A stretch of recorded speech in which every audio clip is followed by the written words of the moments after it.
first wicket on only one. Throughout this tournament, it's the biggest stage. You play in these conditions. পাকিস্তানকে উড়িয়ে Asia কাপের ফাইনালে বাংলাদেশ।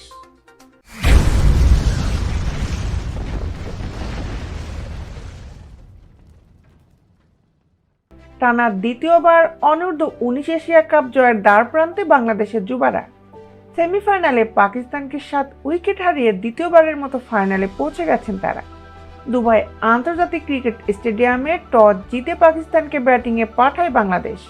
তবে ইকবাল মারুফদের গতির ঝলকে দাঁড়াতেই পারেনি পাকিস্তান। 37 ওভারে সব উইকেট খুঁয়ে 116 রানে সাঙ্গ হয় মেন ইন গ্রিনের ইনিংস।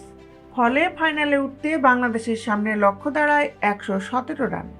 সেই লক্ষ্য তাড়া করতে নেমে 28 রানে 2 উইকেট হারালেও শেষ পর্যন্ত অধিনায়ক আজিজুল হাকিম তামিমের দায়িত্বশীল 50-তে ফাইনালে টিকিট পায় বাংলাদেশের লাল সবুজের প্রতিনিধিরা। টস হেরে ব্যাট করতে নেওয়া পাকিস্তানকে শুরুতেই নাড়িয়ে দিয়েছিলেন পেসার মারুফ মৃধা। দলীয় 2 রানে আউট করেন ওপেনার উসমান খানকে, ফেরান তিনি। এরপর নিজের দ্বিতীয় ওভারে আরেক ওপেনার শাহজাইব খানকেও 0 রানে ফেরান এই পেসার। অধিনায়ক সাদ বেগ আর মোহাম্মদ রিয়াজুল্লাহ প্রতিরোধ গড়ার চেষ্টা করেছিলেন। এই 2 ব্যাটারকেও আউট করেন আরেক পেসার ইকবাল হোসেন ইমন।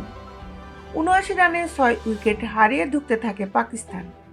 এরপর ফারহান ইউসুফ ছাড়া আর কোনো ব্যাটারকে দাঁড়াতে দেয়নি বাংলাদেশ। শেষ পর্যন্ত পাকিস্তান সব উইকেট হারিয়ে 116 রান করেন। 117 রানের লক্ষ্যে বাংলাদেশ ব্যাট করতে নেমে জাওয়াদ আবরার ও কামাল সিদ্দিকী ওপেনিং জুটি সুবিধা করতে পারেনি। দলীয় 20 রানের মাথায় কামাল সিদ্দিকী 0 রানে আউট হয়ে প্যাভিলিয়নে ফিরে যান। তবে শিহাব জেমসকে সঙ্গে নিয়ে বাংলাদেশের ইনিংস এগিয়ে নেন অধিনায়ক তামিম। শিহাব 28 রানের নাভিদ খানের বলে ক্যাচে ফিরলেও দলকে জিতিয়েই মাঠ ছাড়েন বাংলাদেশের অধিনায়ক। 7-4 ও 3 ছক্কায় 61 রানে অপরাজিত থাকেন তিনি। অন্য একটি ম্যাচে সেমিফাইনালে শ্রীলঙ্কাকে 7 উইকেট হারিয়ে ফাইনালের টিকিট পেয়েছে ভারত। আগামী 8 ডিসেম্বর বাংলাদেশ সময় সকাল 11টায় ফাইনালের মুখোমুখি হবে ভারত ও বাংলাদেশ। বিশ্বের খেলার আপডেট নিউজ পেতে আমাদের সাথেই থাকুন। Justice sports, Dhaka.